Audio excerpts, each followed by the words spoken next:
Public Sénat, en partenariat avec France Culture et avec le soutien du Centre national du livre, présente Livrez-vous.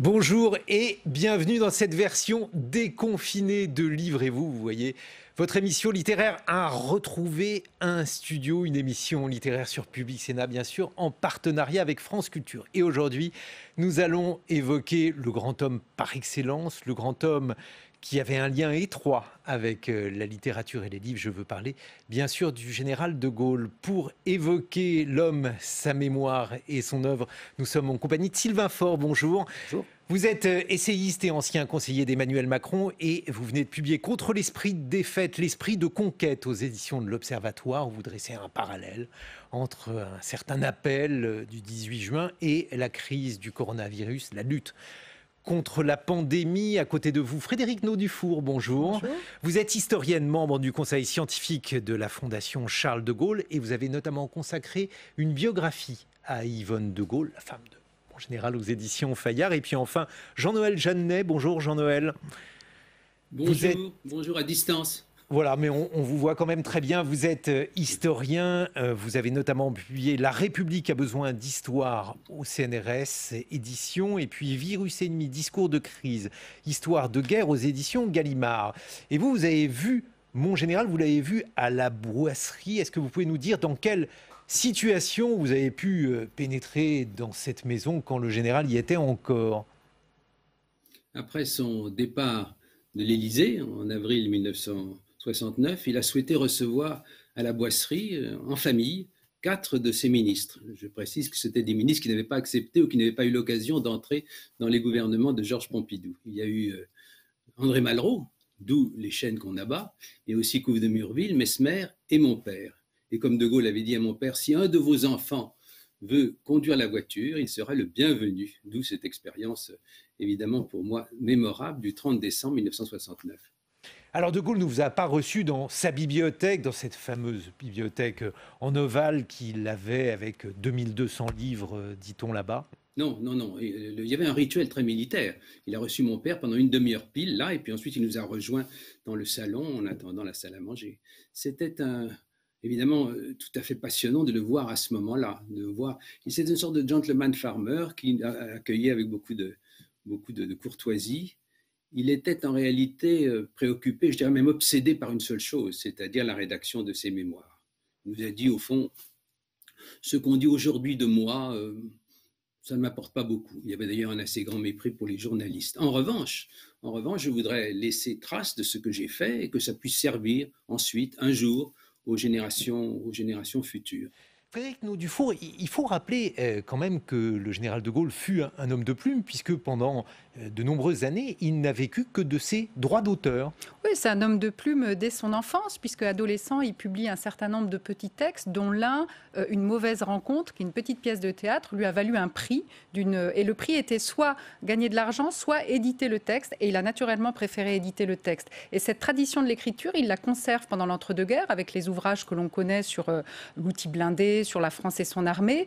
Et par la suite, après la Seconde Guerre mondiale, il devient le mémorialiste de sa propre histoire, l'historien de sa propre histoire, ce qui ne va pas sans ambiguïté quand on est historien.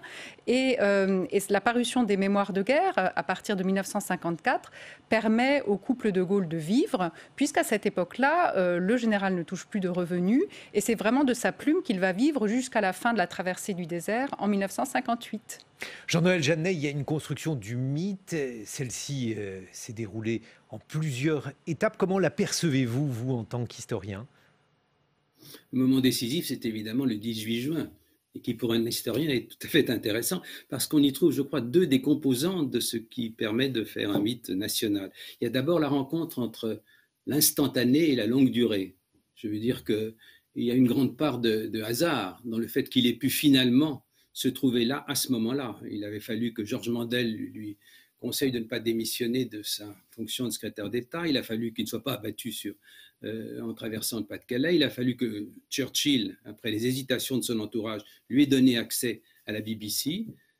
Donc la part de hasard est très importante, l'instantané. Et en même temps, ce moment extraordinaire est aussi le fruit de la longue durée. Je veux dire, il l'a dit lui-même, je m'y étais longuement préparé. Et c'est vrai que quand on regarde sur le long terme ce qu'a été la préparation psychologique de l'homme à ces circonstances exceptionnelles qui sont survenues, on comprend les choses, pas seulement à cause de la mauvaise rencontre qui vient à bon escient d'être évoquée, mais pour la continuité de ses écrits depuis Désordre chez l'ennemi, après 1919, avec le fil de l'épée, la France et son armée, etc. On sent partout qu'il se prépare à quelque chose d'extraordinaire, pouvoir rendre à la France un service signalé, d'où cette formule étonnante, vous savez, dans ses mémoires, quand il explique qu'à 49 ans, j'entrais dans l'aventure comme un homme que le destin jette hors de toutes les séries. Mais s'il est jeté hors de toutes les séries, c'est en particulier parce qu'il s'y est préparé. Et puis d'autre part, ce qui frappe dans ce moment-là, c'est cette rencontre entre, au fond, le réalisme et le rêve. C'est Romain Gary, je crois, Michel Vinocq me le signalait l'autre jour, qui a dit « Ce que j'admire, c'est cette rencontre entre le rêve et le réalisme le 18 juin ». Il y avait à la fois une prise en compte extraordinairement lucide de ce qui se passait, de ce qui allait arriver, et en même temps, il y avait quelque chose de fou, dans l'idée qu'un jour, peut-être, cet homme seul pourrait diriger des événements qui conduiraient à ce que, à la fin, les Français soient du côté des vainqueurs et que le général allemand puisse dire, en voyant la table de négociation, un général français, quoi, les Français aussi? Ben oui, les Français aussi. Ça, c'est la part de rêve. Et je crois que c'est la rencontre entre ces deux moments qui font du 18 juin le début d'un mythe. Sylvain Faure, vous qui avez été les mots d'Emmanuel Macron, avez écrit également sur le général de Gaulle, le rapport que le général entretenait avec les mots, le caractère littéraire du 18 juin, de cet appel, et puis aussi des différents écrits. Quel regard portez-vous sur cela ? Je pense que le premier regard qu'on porte quand on est amené à soi-même poser des mots et à les mettre dans la bouche d'un président, c'est la langue française. Et la langue de Gaulle, c'est tout à fait singulier parce qu'au fond, c'est une langue déjà à son époque un peu ancienne, déjà un peu contournée, déjà un peu rhétorique, et en même temps avec vraiment quelque chose de très minéral, de très pur. Et donc, c'est vraiment sa langue, mais c'est la langue de la vieille école, si j'ose dire. Et ce qui est tout à fait singulier, c'est qu'en réalité, c'est parce que le général de Gaulle a parlé cette langue de la vieille école qu'elle lui a en fait survécu. Et vous observerez, moi je l'ai observé avec beaucoup d'étonnement d'une certaine façon, que c'est aussi la langue que les Français aiment encore à entendre.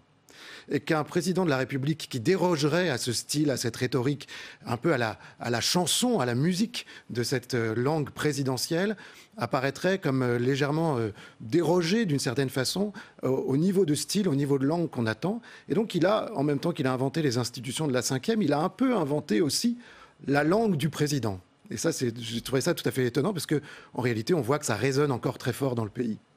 Frédéric Naudufour. C'est une langue inspirée de son éducation du 19e siècle et c'est une langue qu'il maniait à la fois dans les livres avec ce classicisme inspiré de ses lectures de Chateaubriand notamment ou de Charles Péguy dans un autre genre. C'est un grand lecteur de Chateaubriand. C'est un énorme lecteur de Chateaubriand, mais de tout. En réalité, il n'a pas de frontières dans ses lectures et l'éclectisme de sa bibliothèque de la Boisserie avec ses 2200 ouvrages est considérable. On trouve les auteurs contemporains, mais également un grand nombre d'essais historiques, y compris sur les guerres du Péloponnèse, des biographies. Donc c'est un énorme lecteur qui va nourrir sa langue à partir des auteurs qu'il apprécie. Mais cette langue qu'il aime pratiquer, parce qu'elle fait partie du patrimoine de la France, il la pratique aussi en famille.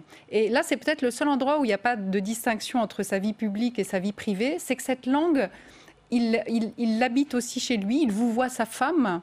On s'exprime de manière très, très élégante, très courtoise, et je pense que Jean-Noël Jeannet a dû avoir aussi ce souvenir lorsqu'il l'a rencontré. Exactement de la même façon qu'il garde son complet 3 pièces cravate chez lui à la maison. chez lui et à la plage, puisqu'on a des photos de lui à la plage où on le voit effectivement très peu décontracté. Jean-Noël Jeannet, comment s'est déroulée justement cette rencontre? Est-ce qu'il était tel qu'on l'imagine, c'est-à-dire malgré tout quelqu'un d'assez militaire? Qui fut habillé de façon traditionnelle, certes, mais l'ambiance n'était pas du tout militaire, l'ambiance était familiale. Et je pense que cela rejoint les propos que nous venons d'entendre. Il était très famille à bien des égards. Sa correspondance en témoigne. Il était naturellement très attaché à sa femme, mais très attaché aussi à ses fils. Il suivait leur histoire. Il était toujours préoccupé de leur destin. Il écrivait à ses sœurs aussi. Il y a cet aspect familial qui me paraît important. Frédéric Dufault, il y a une phrase de Malraux dans les Anti-Mémoires. Il dit chez De Gaulle, il n'y avait pas de Charles. Et c'est vrai que si on compare cet homme politique, parce que ce fut aussi un homme politique à ses successeurs, on voit aujourd'hui le poids de la vie privée, la manière dont celle-ci est scrutée. De Gaulle n'avait pas de vie privée? De Gaulle avait une vie privée, bien sûr, comme chacun d'entre nous. On vient d'évoquer sa femme, ses enfants, le fait qu'il aimait beaucoup accueillir sa belle famille, son beau-frère, Jacques-Philippe Vendroux. Donc il avait toute cette existence, il allait à des réunions familiales, etc. Mais cette vie privée était cantonnée vraiment dans une espèce de forteresse infranchissable dont Yvonne de Gaulle était une gardienne féroce. Elle se méfiait de toute intrusion. Elle avait pour les journalistes une aversion considérable. On la comprend. Elle les soupçonnait toujours de tramer des plans pour approcher leur vie privée. Donc la vie privée, c'est l'éducation du 19e siècle, n'est pas quelque chose qu'on doit montrer, de la même façon qu'on ne doit pas montrer ses sentiments, qu'on ne doit pas montrer ses angoisses, ses émotions. Donc je dirais que c'est un homme corseté, qui présente une façade extrêmement fermée vis-à-vis de l'extérieur, mais qui, avec les autres, avec ceux dont il se sent véritablement proche, se comporte en véritable père ou grand-père, y compris avec les animaux domestiques. On peut évoquer ça pour un petit peu érafler cette image de stature un peu raide. Il avait une grande affection pour les poules du poulailler d'Yvonne de Gaulle, refusant même de manger les animaux qu'il connaissait. Donc voilà un petit peu un portrait en contrepoint. C'était une époque quand même inimaginable. Nous n'avons pas, par exemple, d'interview d'Yvonne de Gaulle. Oui, ça dit toute une époque. C'est-à-dire qu'Yvonne de Gaulle a toujours refusé de livrer la moindre interview à qui que ce soit, si bien que je ne connais pas le son de sa voix. Personne, sauf ceux qui l'ont connu, ne connaît le son de sa voix. Ce qui paraît un gouffre par rapport à l'époque d'aujourd'hui, où les premières dames ont véritablement une surface médiatique importante. Parfois, elles en ont même abusé. Ça a même posé parfois problème à leurs époux. Alors qu'au temps d'Yvonne de Gaulle, on est dans un schéma encore extrêmement différent. Sylvain Faure, c'est très éloigné de l'Élysée que vous avez connu avec Emmanuel Macron. On voit aujourd'hui le poids qui est exercée par la vie privée, par la manière dont celle-ci est observée chez les politiques. Oui, c'est très singulier, en particulier le rôle de la Première Dame, c'est-à-dire qu'il y a cet énorme paradoxe qui veut que dans une partie de l'opinion publique française, la Première Dame n'ait pas de rôle officiel, n'ait pas l'onction électorale et ne doive donc jouer aucun rôle. Et en même temps, cette idée que si elle ne joue aucun rôle, étant hébergée aux frais de la République, elle abuse au fond des fonds publics. Et donc, il y a ce chemin de crête à trouver pour les Premières Dames successives entre l'absence et la présence, entre l'omniprésence et l'omniabsence. En tout cas, on n'imaginerait pas évidemment qu'une Première Dame refuse une interview aujourd'hui, mais le fait, on a changé d'époque, mais le rôle n'en est pas plus commode pour autant. On n'a pas encore basculé, peut-être le fera-t-on, je ne sais pas, dans un rôle officiel de la Première Dame, et c'est donc tout un jeu très compliqué à jouer, d'autant plus que les présidents successifs eux-mêmes sont quand même assez attentifs, eux aussi, à leur vie privée, qu'évidemment elle leur échappe, qu'évidemment nous avons changé d'époque là aussi, et donc tout cela n'est pas résolu. Jean-Noël Jeannet, justement, ce qui est très étonnant, c'est de voir cet homme, lorsqu'on doit en faire l'histoire, à quel point il est compliqué aujourd'hui de construire une histoire d'un homme qui est devenu un mythe, et un mythe aussi écrasant. Je ne suis pas sûr que ce soit tellement difficile dans la mesure où nous disposons d'une source absolument passionnante, qui est sa correspondance, ses notes et carnets, qui permettent d'aller assez loin dans son intimité. Et en vous écoutant parler de la Première Dame, d'ailleurs c'est une expression affreuse qui vient des États-Unis, de la femme du président de la République, je songeais à la relation entre De Gaulle et les femmes. On sait qu'avant son mariage, il ne manquait pas d'avoir quelques dilections pour la gente féminine et pour les femmes. Et on en a des témoignages, mais on a le sentiment que se mariant, il a décidé qu'il faisait le sacrifice vraiment de cela à la France. C'est le moment où il note dans ses carnets, à propos d'un livre de Huysmans, enfin la crise juponnière vint. Je crois qu'il s'est tout à fait protégé contre la crise juponnière. Ça, c'est pour répondre au début de votre question. Pour le reste, on a tout de même une somme d'informations de toutes sortes. Mais c'est vrai qu'on n'a pas de sources volées. Et à cet égard, il est clair que si on compare avec la vie politique d'aujourd'hui, l'arrivée des nouvelles technologies, l'arrivée de tous les moyens qu'on peut avoir de capturer les moments de la vie privée et de les diffuser aussitôt, fait qu'on est entré dans une nouvelle période, dans une nouvelle ère. Justement, qu'est-ce qui faisait la complexité de cet être, selon vous, Jean-Noël Jeannet ? Je ne sais pas si on peut le résumer en quelques phrases, mais ce qui me frappe le plus quand je le considère, d'abord, c'est cette précision du langage dont on parlait tout à l'heure, qui me paraît très, très important. Ces rapports avec les mots, on aurait tort de ne pas y insister.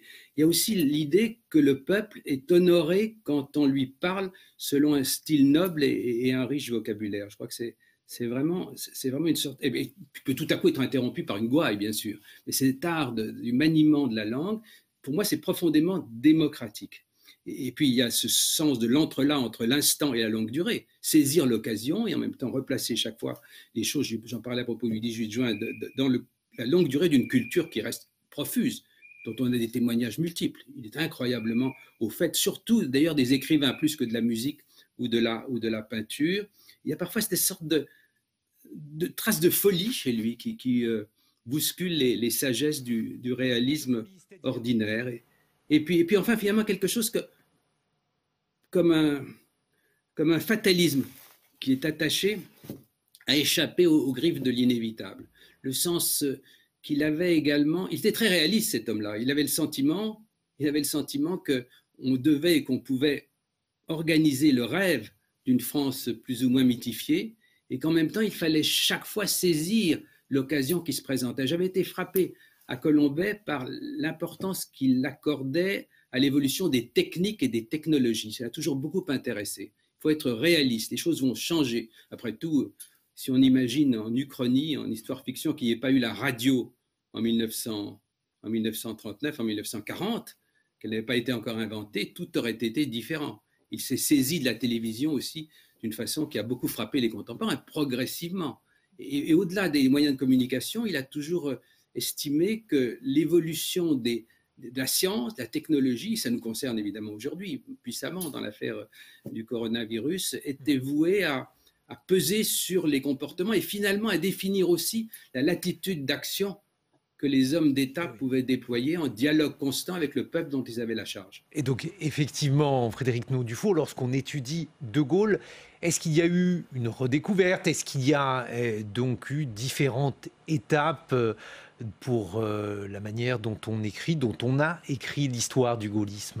Alors, il y a eu plusieurs étapes, bien entendu, mais je crois que tous les historiens qui ont travaillé sur De Gaulle ont eu la même difficulté, qui était d'être toujours un petit peu prisonnier de la plume du général de Gaulle, puisqu'on se fonde en grande partie, comme l'a dit Jean-Noël Jeannet, sur ses écrits, ses lettres, même sur ses mémoires de guerre, et par conséquent... Est-ce qu'il a embelli les choses dans ses mémoires? Mais qui ne le ferait pas? Qui, écrivant ses mémoires, tout d'un coup se jetterait à soi-même la pierre? Ça paraît incongru. On peut être masochiste. Non, je pense qu'il a écrit ses mémoires de son propre point de vue, et son point de vue, je le rappelle, est moins le sien propre que celui de la France. Parce que ce qui fait l'intérêt et la complexité du personnage, c'est bien cette espèce de dialectique entre le fait qu'il est un homme dans une société présente, mais qu'il embrasse la France comme une continuité qui vient du fond des âges et qui va se continuer après lui. Donc il y a à la fois une présence au réel et une dilution ou une extension de la réalité dans un espace-temps qui est très très long, et l'espace aussi, puisqu'il envisage la France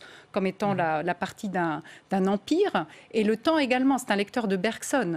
Donc pour les historiens, ça fait philosophe Bergson. Donc pour les historiens, ça fait beaucoup de choses à brasser. Ce qui me paraît intéressant, c'est qu'il y a une récente historiographie qui s'intéresse à sa manière de penser, qui s'intéresse au mythe. Il y a eu Jean-Pierre Rioux s'est intéressé à ça, Michel Vinocq également, Julian Jackson à la fin de son livre aussi. Donc il y a cette approche qui maintenant ne cherche pas vraiment à le désacraliser, mais à l'envisager sous l'angle de la construction qu'il a faite de lui-même. Alors ce qui est très embêtant, Sylvain Faure, lorsqu'on est un homme politique aujourd'hui, c'est qu'on a ce personnage, cette figure tutélaire de Gaulle qui est un peu une référence écrasante. Comment les hommes politiques vivent-ils cette comparaison avec De Gaulle ? Je crois que ce qui est difficile, c'est qu'au fond, les présidents de la République successifs exercent une fonction suprême, mais dont les règles ont été écrites par le général de Gaulle. Et ces règles sont faites pour le général de Gaulle, par le général de Gaulle, pour le général de Gaulle. Et en réalité, on a de cesse de les comparer au général pour cette raison même. Il a marqué de son empreinte le jeu présidentiel, si j'ose dire. Il y a quelque chose qui me frappe beaucoup, mais je vais être très bref là-dessus, c'est que si on regarde très précisément, il faut être profondément au contact du peuple français, il faut être profondément ancré dans la réalité internationale où la France joue un rôle qui n'est pas un rôle de suiveur, mais un rôle de précurseur ou d'anticipateur. Et il faut être profondément ancré dans la tradition française, tout en se projetant vers l'avenir. Au fond, c'est ça les institutions écrites par le général de Gaulle. En réalité, quel président peut cocher absolument toutes ces cases ? C'est d'une difficulté redoutable.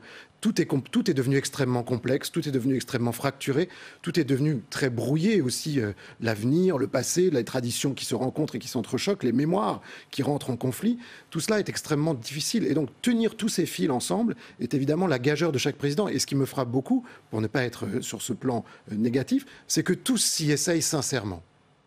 C'est-à-dire qu'il n'y a pas un seul président qui ait succédé au général de Gaulle qui ait soit décidé de changer les règles du jeu, soit qui ait simplement abandonné une partie des zones d'exercice de pouvoir qui étaient les siennes. Au contraire, chaque président de la République française, et je pense qu'on ne leur reconnaît pas assez cela. Président normal, par exemple, ça n'est pas du tout être... Un président n'est normal que parce que, d'une certaine manière, il essaye, pour des raisons politiques, d'apparaître comme très proche des Français.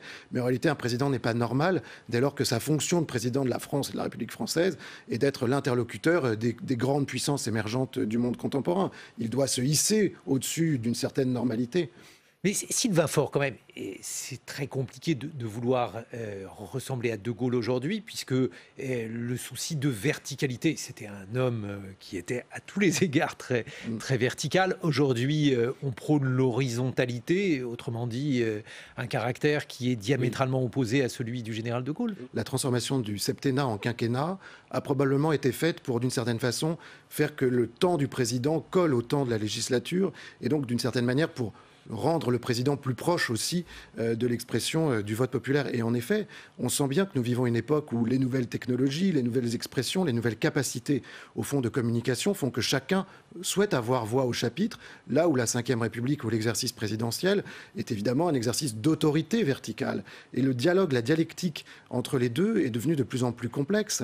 Et au fond, certains pensent que précisément on est au bout de l'exercice et que d'une certaine manière il n'y aura pas de réconciliation entre l'autorité verticale et cette démocratie horizontale à laquelle les gens aspirent profondément. Mais je souligne quand même que lorsque le président de la République manque à cette autorité verticale, cela lui est vertement reproché par ceux-là même qui aspirent à l'horizontalité. Et donc, cette dialectique est devenue quasiment une injonction contradictoire qui pèse sur les épaules des présidents successifs. Oui, ça peut être l'ambivalence des Français, mais Jean-Noël Jeannet est parmi les anti-gaullistes, parce qu'il y en avait. Il faut rappeler que De Gaulle a eu une opposition.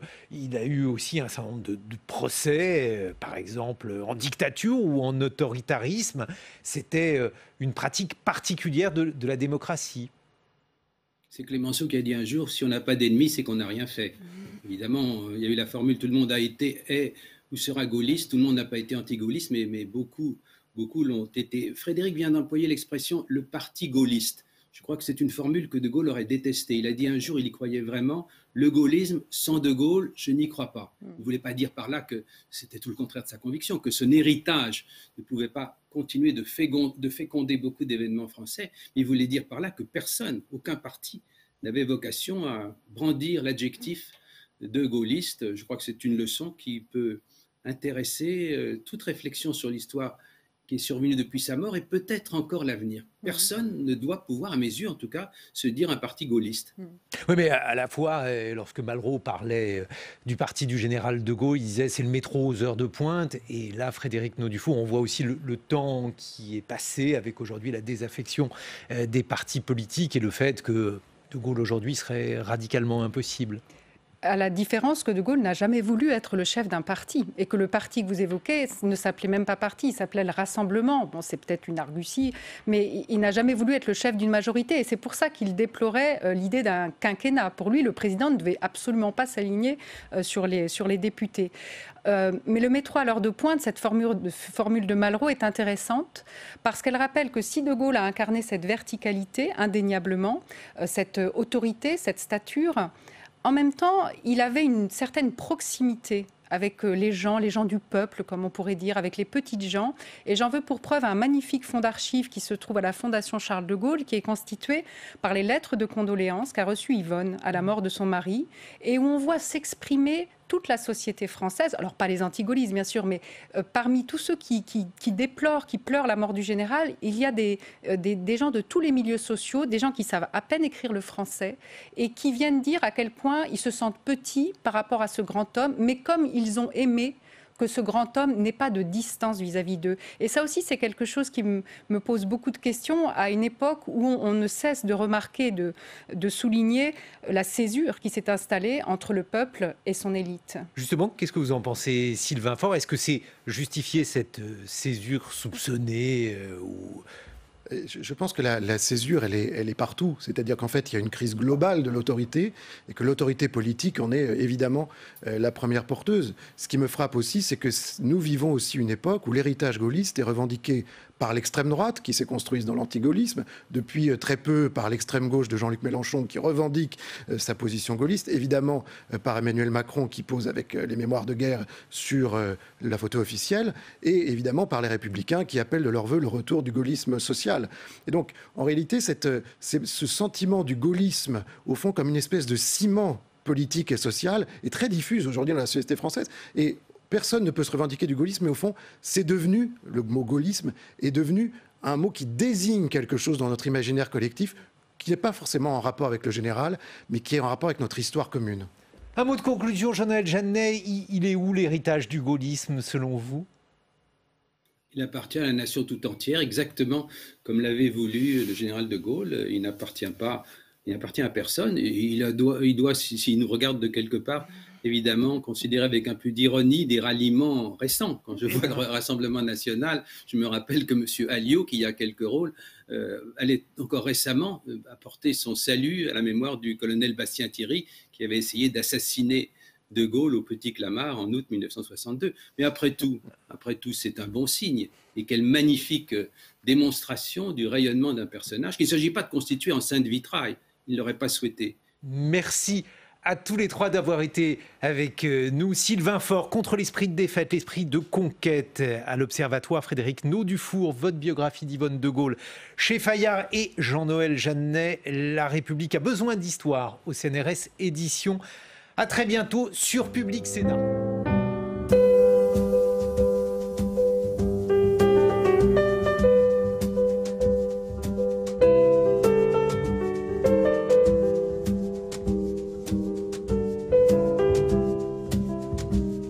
Public Sénat, en partenariat avec France Culture et avec le soutien du Centre national du livre, vous a présenté Livre et